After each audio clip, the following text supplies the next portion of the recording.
l'information dans toutes ses dimensions sur Évasion Guinée. Bonsoir et bienvenue dans cette édition. Tout de suite, le sommaire.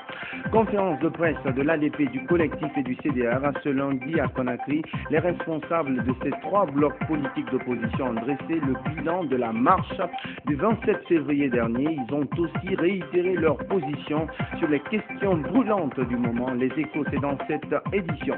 Les maires, chefs de quartier, chefs secteurs de la capitale étaient au Palais du Peuple ce lundi pour une rencontre de concertation avec le ministre de l'Administration du Territoire et de la Décentralisation. Toile de fond de la rencontre, la responsabilité des élus locaux dans le maintien de la paix et de la quiétude sociale.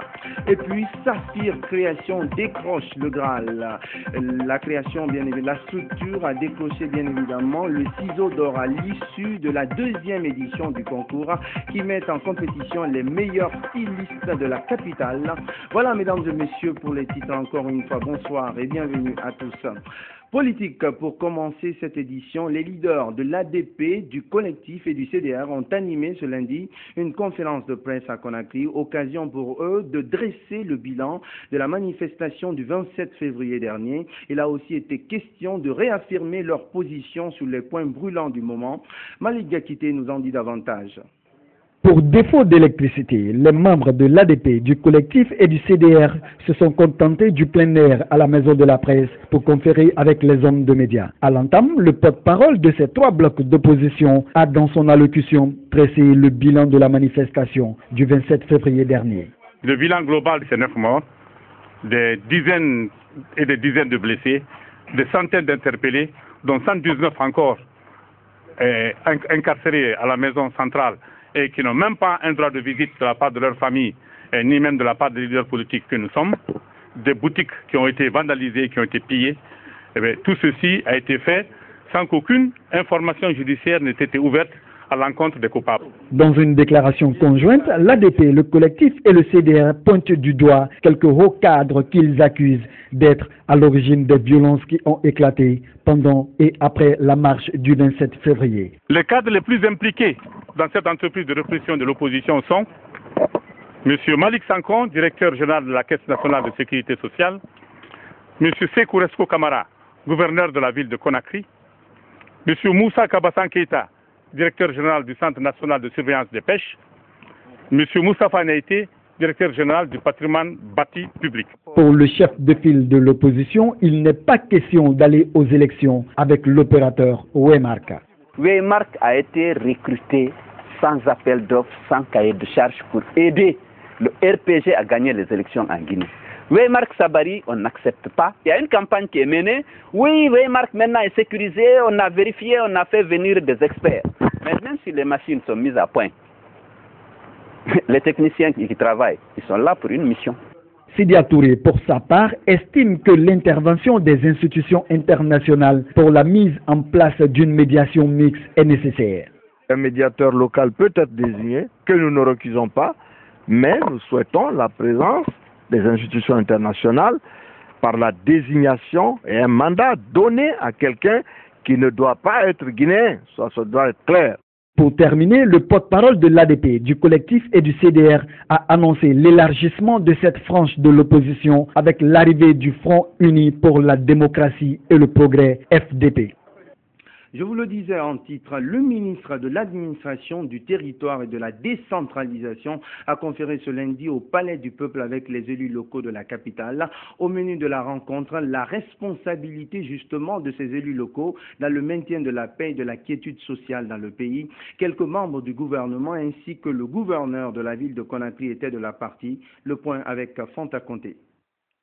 Cette rencontre d'information et de sensibilisation a permis au ministre de l'Administration du Territoire et de la Décentralisation de revenir sur les violences qui ont émaillé la dernière marche dite pacifique de l'opposition réunie au sein du collectif de l'ADP et du CDR. Alassane Condé a aussi informé les élus locaux sur la mise en place d'un cadre de dialogue entre les acteurs politiques pour discuter des questions relatives à l'organisation des législatives. Il a surtout insisté sur le rôle que chaque élu doit jouer dans l'instauration d'un état de droit et la préservation de la quiétude sociale en Guinée. Ce qu'on voudrait vous dire aujourd'hui au nom du gouvernement, c'est de vous demander de cultiver la paix. de ne pas répondre aux provocations de l'opposition et de savoir que notre pays est entouré de pays fragiles. La situation du Mali, de la Guinée-Bissau, même de la Côte d'Ivoire, sont des situations qui nous interpellent. Si nous suivons ce que certains Guinéens veulent, ce ne serait pas bon pour notre pays. La Guinée n'a pas besoin de troubles et nous allons tout faire pour que les manifestations pacifiques restent pacifiques. L'État va prendre les dispositions qu'il faut pour protéger les populations et leurs biens. Chacun des membres du gouvernement présents à la rencontre a attiré l'attention des élus locaux sur la nécessité de cultiver l'esprit de paix en Guinée et ressouder le tissu social. La Guinée est dans un perpétuel recommencement parce que nous avons sacrifié la loi et la légalité. Mais je vous assure sur une chose, la justice fera son travail. Ces menaces extérieures, nous ne les craignons pas. Mais la menace qui nous interpelle tous, c'est la menace intérieure. Nous sommes ici pour vous dire que depuis un moment, le président de la République nous a instruit d'engager le dialogue politique avec les acteurs politiques.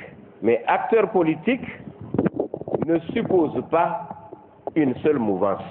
Quant au gouverneur de la ville de Conakry, il a, au nom des populations de la capitale, salué les efforts consentis par le chef de l'État et son gouvernement, notamment dans la mise en place du cadre de dialogue. Plusieurs autres sujets ont été soulevés au cours de cette rencontre, à savoir l'assainissement, la sécurité des citoyens et de leurs biens, les problèmes domaniaux, la restauration de l'autorité de l'État et la nécessité pour les populations d'accompagner la révision du fichier électoral.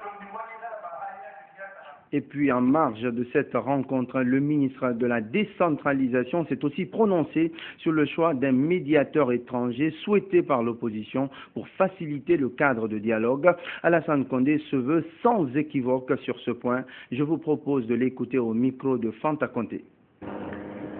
Le cadre permanent que nous avons mis en place, c'est aussi pour restaurer un peu la confiance. Vous avez dû entendre dans les radios que nos frères de l'opposition demandent quand même la médiation ou la facilitation que nous leur demandons. Nous sommes pour la facilitation nationale. Et nous voulons que le peuple sache une chose. La Guinée est un pays indépendant depuis 55 ans. Nous avons été le premier pays à dire non à la France. Il y a des choses que les Guinéens ne peuvent pas accepter. Mais si vraiment c'est ça qui peut apporter la paix, tout peut se discuter. Mais nous sommes libres de donner notre point de vue. Notre point de vue, c'est que nous avons confiance aux Guinéens. Quand on me dit qu'il n'y a pas un seul Guinéen capable de parler entre les Guinéens, c'est choquant. La porte reste ouverte. Le dialogue n'est pas rompu.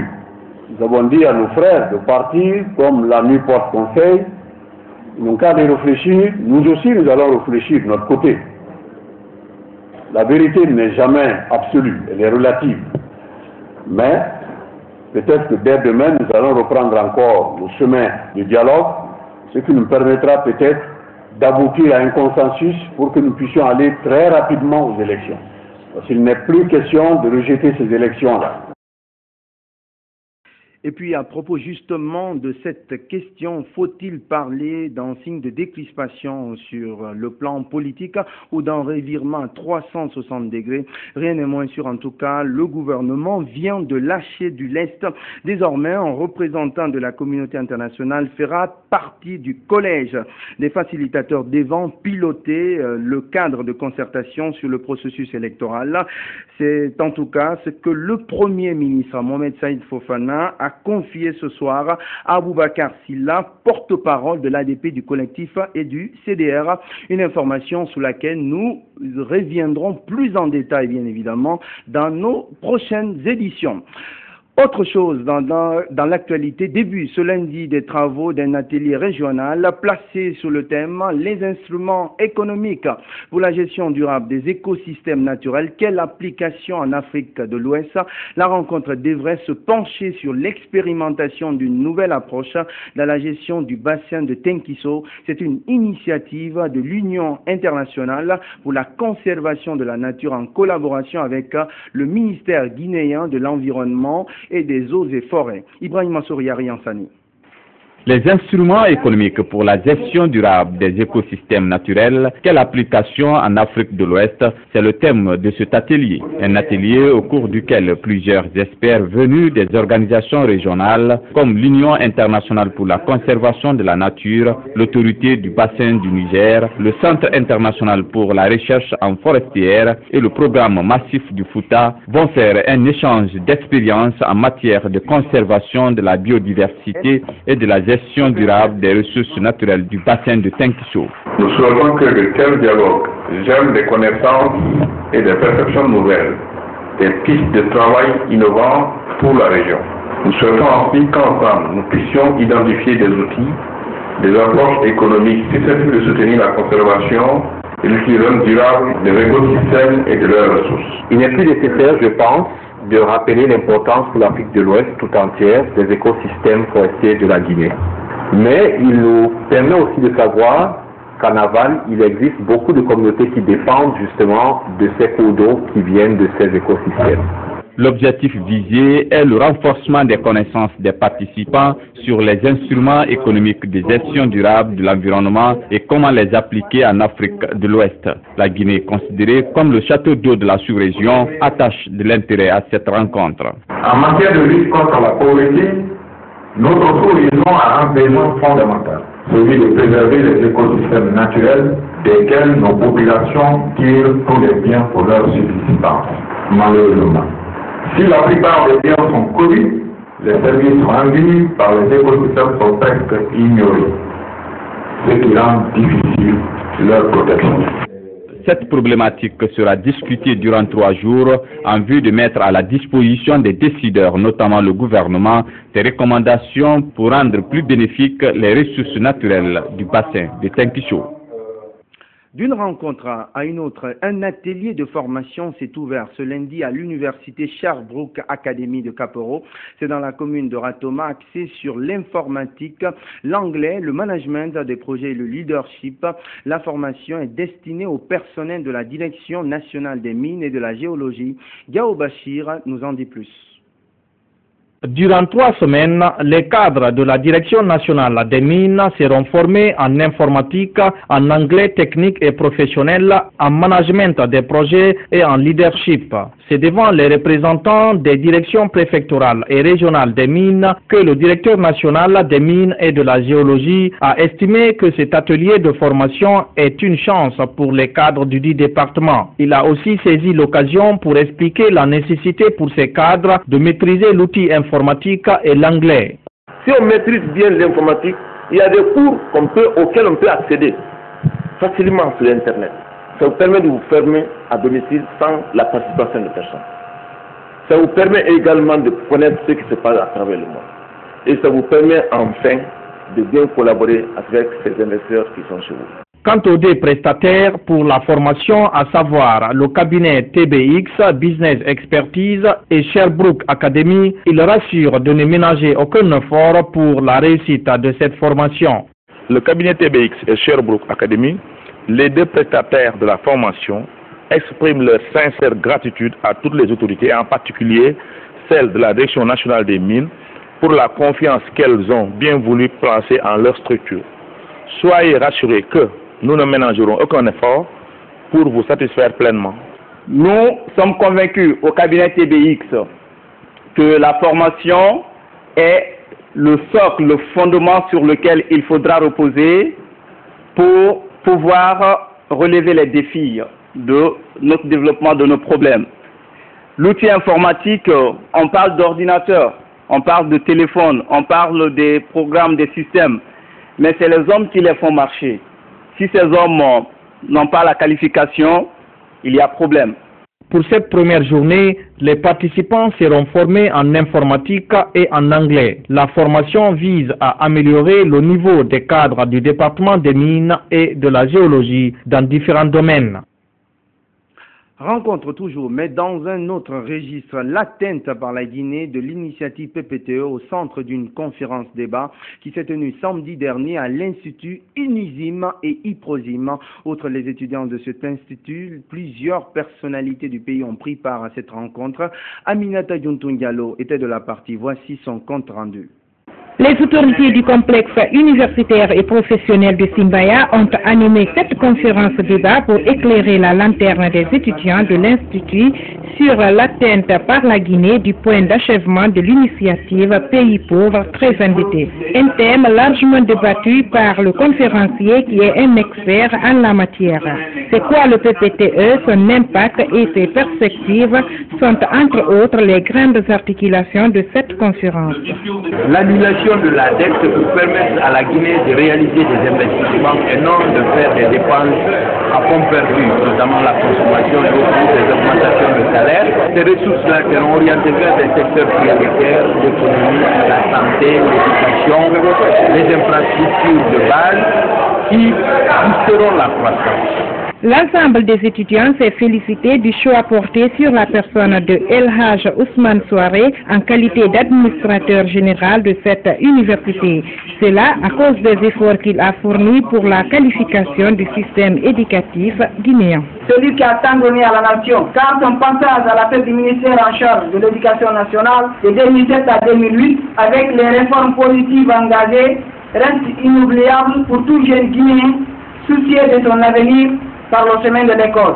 L'administrateur général, pour sa part, a, au nom du fondateur et du personnel d'encadrement du complexe universitaire et professionnel, rassuré les étudiants de tout mettre en œuvre pour mériter la confiance placée en eux. Notre ambition est de faire de vous des cadres compétents et compétitifs au triple plan national, africain et international. Pour ce faire, nous vous donnerons non seulement des connaissances scientifiques et techniques, mais aussi des compétences professionnelles et surtout des valeurs de citoyenneté. Le gouverneur de la Banque centrale, président de la cérémonie, est revenu sur la genèse du PPTE. Présent aussi à cette cérémonie de bas, Dr Ahmed Tidiane Souaré, qui a salué l'idée d'organiser une telle activité, a exhorté la jeunesse de faire preuve de responsabilité. Nous parlons aujourd'hui. Le programme qui a entraîné ce point d'achèvement a commencé avec nous de 1996. Je félicite la direction pour avoir initié cette conférence. On a fait trop de discours, trop de politique, très peu de travail concret. Lorsque vous annoncez une marche politique, vous pensez que les gens sortent de terre même. Mais si c'est une rencontre pour une conférence utile comme ça, quand c'est quelque chose d'utile, vous ne voyez pas les jeunes. C'est ce qu'il faut renverser. Le capital humain est le plus précieux. La cérémonie a pris fin par la signature d'un accord de partenariat avec une ONG de la place pour équiper la bibliothèque de l'établissement. Autre facette de l'actualité, le conseil de quartier de Hamdallah entend s'impliquer davantage dans la préservation de la paix et de la quiétude sociale à Conakry. Il a initié dans ce sens une campagne de sensibilisation des populations sous le slogan « Acceptons la paix et refusons la violence ». Il faut dire que cette campagne intervient après les violences qui ont secoué la capitale ces derniers temps. Fatoumata Diallo. La manifestation pacifique du collectif de l'ADP et du CDR le 27 février dernier a causé des graves conséquences et s'est répercutée sur les relations traditionnelles entre Guinéens, comme le cousinage et la coexistence entre ethnies. C'est pourquoi cette journée de sensibilisation à l'endroit des habitants du quartier de Hamdallah avait comme toile de fond « Acceptons la paix et refusons la violence ». Pardonnons-nous et acceptons nos différences. S'il y a problème avant que mes parents n'interviennent, ce sont les voisins qui viendront au secours le premier. La politique ne doit guère nous diviser. D'accord, politique, je pire des politiques. C'est l'élection de 2006 à nos jours, le tissu social ne peut que se fragiliser. Si nous suivons la voie des politiciens, nous nous séparerons. Le bureau du conseil du quartier de Hamdallah estime par ailleurs que seule la vérité garantira la paix entre Guinéens.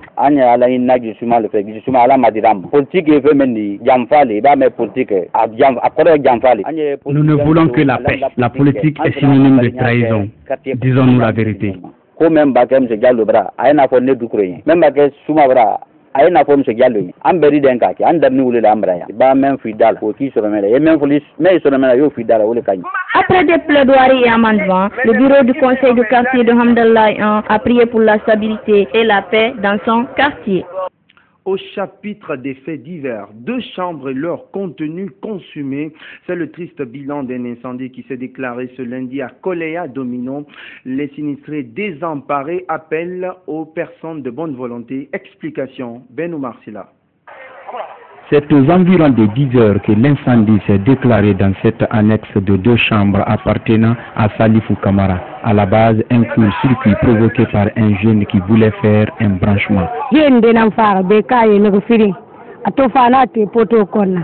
C'est le jeune Bekaï qui est venu monter sur le poteau pour brancher la ligne de Kolea Centre. Après, lui-même a signalé la fumée dans la chambre de Saïfon. Il est parti et il n'est revenu qu'après l'incendie. Nous avons appelé les pompiers, ils ne se sont pas déplacés.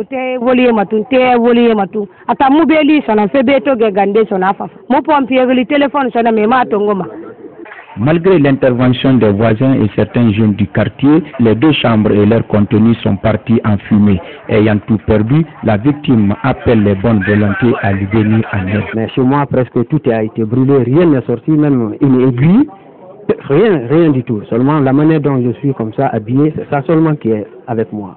Vraiment, je demande le soutien de tout le monde de venir au secours, sinon ça ne va pas. Cet autre cas d'incendie est la conséquence des branchements clandestins du courant électrique à Conakry, mais aussi par le fait que les numéros verts des sapeurs-pompiers sont souvent utilisés par les citoyens pour des fausses alertes. Oui, les incendies qui semblent se multiplier dans la capitale, une situation hélas déplorable. Sur un tout autre plan, l'agence d'Anta de la Caisse populaire d'épargne et de crédit de Guinée, Yetemali, a passé en revue samedi dernier les activités menées durant l'année écoulée. C'était à la faveur de son assemblée générale annuelle. En dépit des résultats satisfaisants obtenus dans l'octroi des crédits, les dirigeants de l'agence d'Anta sollicitent de la direction générale la formation du personnel pour une meilleure rentabilité. Compte rendu Mamadi Kamisoko. Plus d'1,704 milliard de francs guinéens octroyés à 309 emprunteurs en 2012, l'agence Yetemali d'Anta conforte sa place de leader du réseau de la Caisse populaire d'épargne et de crédit de Guinée. La présente Assemblée générale annuelle n'a pas occulté le travail abattu par différents responsables à toutes les étapes du processus. À chaque réunion du comité d'administration, le procès verbal du comité de crédit a été toujours vérifié pour connaître l'encours des crédits, le taux de délinquance et l'épargne totale. Au cours de l'exercice clos, la Caisse a employé 1,704 milliards 810 000 francs guinéens pour 309 emprunteurs. Malgré la bonne volonté des dirigeants et employés pour un recouvrement meilleur, on a constaté un retard dans le remboursement qui s'élève à 363 758 185 francs guinéens, dans l'élévation du taux de délinquance à 15,10%. La Caisse a eu outre l'année financière avec un encours de 2,408 947 952 francs guinéens. Pour la pérennisation des acquis de 2012, des doléances ont été formulées à l'endroit de la direction générale, notamment la formation du personnel. L'hygiène et la ventilation de notre caisse seraient un atout. Les séminaires de formation des employés aux outils informatiques seraient salutaires. Ces résultats ont été obtenus grâce aux efforts conjugués de tous les dirigeants et employés de la Caisse. Cependant, un effort reste à faire sur le recouvrement pour atteindre l'encours de crédit en retard. Au cours de cette Assemblée générale annuelle, les instances dirigeantes comme le conseil d'administration ont été renforcées avec l'entrée en fonction de 2 femmes. Des satisfecits ont aussi été décernés à ceux qui se sont distingués par la qualité de leur service au sein de la caisse Yetemali d'Anta. Compte rendu signé Mamadi Kamisoko. Quittons Conakry pour Kamsar, où l'Institut Polytechnique Mohamed VI vient d'être officiellement inauguré. Infrastructure flambant neuve, œuvre du fondateur de l'université Titi Camara. C'était à la faveur d'une cérémonie qui a mobilisé plusieurs étudiants de l'institution universitaire et quelques cadres de l'éducation. C'est un reportage signé Aboubakar Arafan Camara. C'est dans cette enceinte de l'Institut Mohamed VI que les étudiants nouvellement installés vont suivre désormais leur formation. La cérémonie d'inauguration de cet institut a débuté par la prestation des majorettes habillées dans les couleurs nationales. Le directeur général de cet institut polytechnique, en prenant la parole devant les invités, s'est dit très honoré de la création de ce temple du savoir, surtout que l'absence d'un institut privé à Kakandé a créé par le passé d'énormes difficultés aux parents d'étudiants en ce qui concerne le transfèrement de leurs enfants. C'est pour nous un grand honneur en ce jour historique de lancer l'ouverture de la première institution d'enseignement supérieur privé dans la préfecture de Boké. Le choix de Kamsar n'est pas fortuit. Il est connu de tous que cette localité abrite la plus grande industrie minière de notre pays. Même satisfaction pour les étudiants de Kamsar qui ont hautement apprécié la qualité d'enseignement au sein de l'Institut Mohamed VI. Et pour ceux venus de Conakry, l'accueil a été plus chaleureux. Aujourd'hui, nous sommes fiers d'avoir choisi l'Institut Polytechnique Roi Mohamed VI compte tenu de la qualité des cours que nous recevons. Nous remercions nos autorités pour avoir pris cette initiative et nous les invitons à prendre toutes les dispositions utiles pour que cette institution soit au standing international. Notre venue de Conakry ici à Kamsar prouve que les étudiants de l'université Titi Camara et ceux de Mohamed VI sont indivisibles.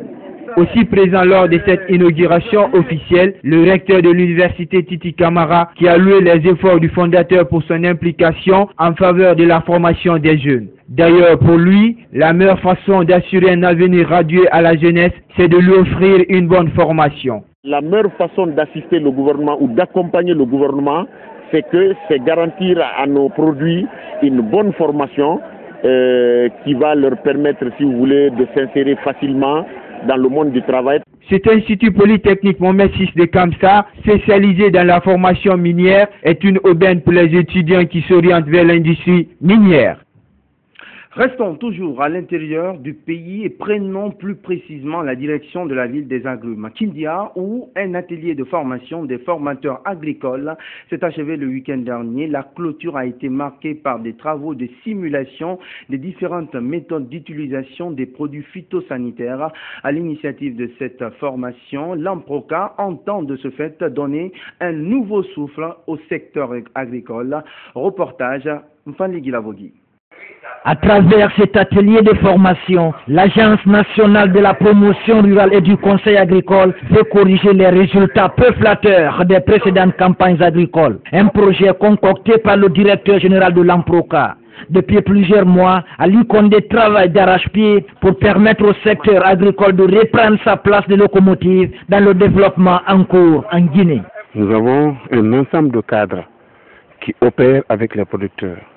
Pour éviter chaque fois que le pool de formateurs se déplace de Conakry vers l'intérieur du pays, stratégiquement nous avons décidé que nous mettons en place une équipe de formateurs par région Amproca. Cette formation de 3 jours a été assurée par Aref Abou Khalil, le directeur général de Saref International, une entreprise connue pour ses performances dans la fabrication et la distribution des produits phytosanitaires en Afrique. La culture a besoin de l'engrais, elle a besoin des produits phytosanitaires, a besoin de l'eau pour développer l'agriculture guinéenne. Nous passons donc par l'agent Amproca qui sont implantés partout pour qu'ils expliquent l'utilisation et surtout comment se protéger au moment de l'utilisation de ces produits. Organisée à l'intention des agriculteurs venus des 8 régions administratives, cette formation était axée sur la protection des cultures et les techniques de conservation des denrées. Des travaux de simulation ont permis aux participants de cerner les méthodes d'utilisation des produits phytosanitaires dans les zones rurales. Le métier, je l'ai choisi, je l'ai aimé, j'ai choisi depuis quand je faisais la terminale. Aujourd'hui, je sais réellement comment protéger les cultures, comment conserver les denrées stockées dans les magasins. J'ai eu une large connaissance pendant ces 3 jours. Cet atelier a connu la présence de certains représentants de l'armée nationale. Ils sont apparemment emportés par un vent d'optimisme. On a des plaintes qui peuvent nous donner plus que là où n'importe. Mais il s'agit de trouver des personnes capables et aussi des matériels à l'appui. Initiée par le directeur général de l'AMPROCA, cette formation avait pour objectif de donner un nouveau souffle au secteur agricole pour une autosuffisance alimentaire en Guinée. L'AMPROCA pour la redynamisation du secteur agricole en Guinée, un bel exemple à suivre. Ouvrons maintenant la page culture de cette édition. On connaît désormais l'épilogue de la 2e édition du Ciseau d'Or, un concours qui récompense le meilleur styliste de la capitale. Cette année a vu le sacre de Saphir Création organisé par l'Association des jeunes stylistes de Guinée. Ce concours vise également à promouvoir la mode dans le pays à travers le textile guinéen. Saran Kamara. Valoriser le textile des 4 régions naturelles en les mettant en valeur à travers des créations de stylistes, c'est l'objectif que les organisateurs du Ciseau d'Or se sont fixés à travers cet événement. Nous essayons de valoriser le textile, développer la mode en Guinée, encourager les jeunes talents, parce que seul le mérite paye. 3 stylistes retenus par commune ont, à tour de rôle, tenté d'émerveiller le jury par un défilé de mode où les mannequins ont exhibé leurs créations, à l'issue duquel un gagnant a été choisi. Faire l'alliance de la beauté, c'est-à-dire de la femme guinéenne, avec la mode de Guinée, c'est rendre hommage à la culture de notre pays. Saphir Création de Madame Kamara Oumitouré de Matam, qui a eu la note 17 sur 20. Nos encouragements aux autres stylistes. La lauréate dit ne pas manquer d'ambition durant son mandat et compte surtout innover dans ce secteur. D'abord, je vais bien savourer mon trophée. Je me dis, ce travail qu'on a fait pendant des jours, on a eu des heures, des nuits d'insomnie, ça n'a vraiment pas été pour rien. Voilà, j'ai eu la chance de gagner, mais je sais que les autres aussi le méritaient tout autant plus que moi. Voilà, on a beaucoup de projets en place, on a des défilés qui sont prévus, surtout pour la lutte contre l'excision. J'essaierai aussi d'aider d'autres stylistes. L'intégration avec les sociétés à travers l'art et la culture passe aussi par le développement de la mode. Le Graal donc pour Saphir Création Culture toujours et 7e art pour boucler cette édition.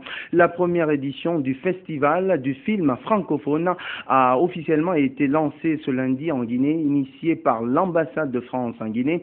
Ce festival s'étendra sur 6 jours, se déroulera à Conakry comme à l'intérieur du pays. Les précisions dans ce reportage de Marie-Sheila Fofana. C'est dans la salle de projection du cinéma Roubanet dans la commune de Ratoma que l'ambassade de France en Guinée a lancé la première édition du festival du film francophone. Cette démarche vise à mettre en valeur le cinéma francophone en Guinée. Cette année, innovation comme vous le dites, une entreprise, donc Jean-Emmanuel Saadi, sous la houlette de Pascal Dejoyeux, la chargée de mission pour le français à l'ambassade de France, nous a proposé très naturellement de mettre le film francophone à l'honneur dans le cadre de cette semaine internationale en faveur de la langue française. Pour sa première édition, les organisateurs du festival ont fait un clin d'œil particulier aux enfants. Si on veut donner le goût ou redonner le goût du cinéma au public, il faut commencer dès le plus jeune âge. Et je pense que c'est une démarche excellente d'avoir créé cette session ciné-enfant. Ici à Conakry, il y en aura d'autres aussi en province. Cette semaine de fête de la francophonie et de partage pour tous va se dérouler à Conakry, ainsi que dans les 4 régions naturelles du pays. Elle devra aussi obéir à un programme bien établi. À partir du jeudi, vendredi, samedi, s'ouvre également le festival à l'intérieur du pays. À Zérékoré, à Cancan, à Labé et à Forêt-Carrière. Vous aurez au menu toute la semaine pour les enfants Kirikou, ciné-école auquel vous venez d'assister à la première. Et pour les adultes, à partir du jeudi, on ouvre avec Afia Football Club. Le soir, vous avez L'Ombre de Liberté à 21h. Le lendemain, vous avez Aliker avec Somi Bugsy. Begin, un film sur la Begin, la danse, un film musical. Samedi, vous avez Rapt, un polar avec Yvan Attal. Les organisateurs du festival espèrent que dans les prochaines années, cette manifestation culturelle sera délocalisée à l'intérieur du pays. Il faut signaler que l'entrée est libre et gratuite pour tous durant le festival.